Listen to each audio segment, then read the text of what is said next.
Hello everyone, welcome back to Alvin's Kitchen. Today I'm going to show you my version of ground pork bulgogi with green beans. So let's start cooking.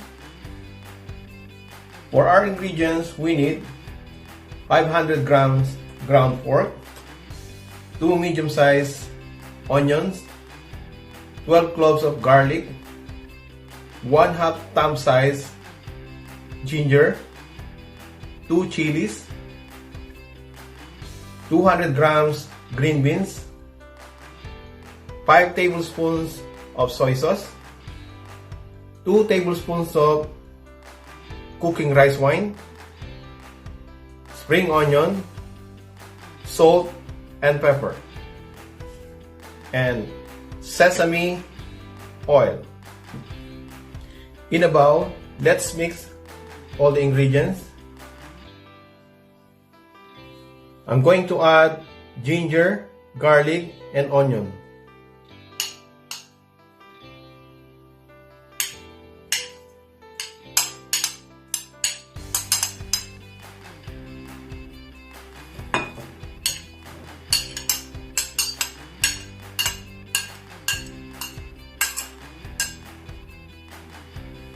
Now I'm going to add the rice cooking wine.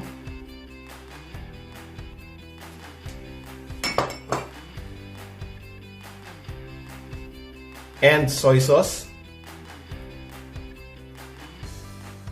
For our ingredients, this is optional. You can add 2 tablespoons of sugar and 1 tablespoon of sesame seed. Preheat your pan and add 2 tablespoons of cooking oil.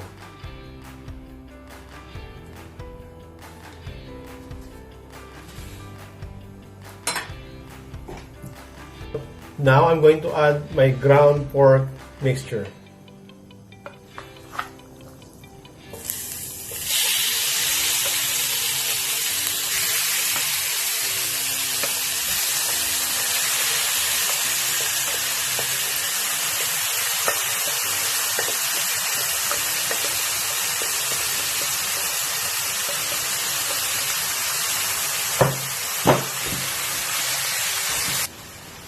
I'm going to cook this for 10 to 15 minutes over medium to high heat.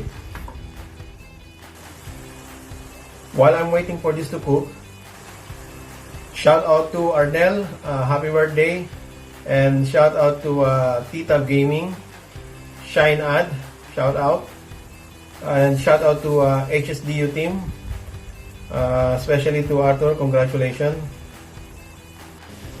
And shout out to my family and friends in Nueva Ecija.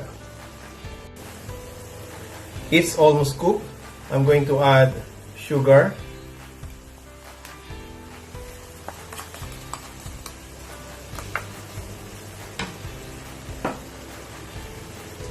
chili,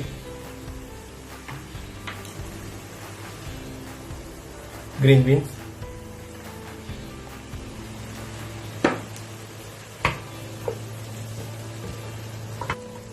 mix it well.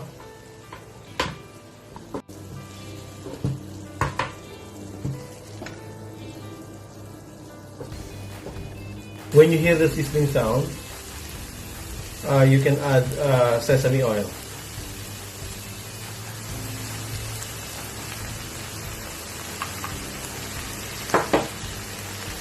And then sprinkle the sesame seed. And of course, your spring onion.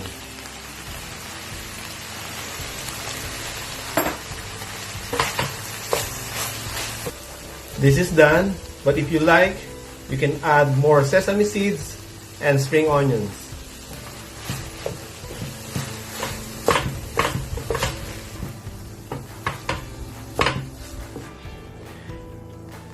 This is my quick and easy ground pork bulgogi with green beans.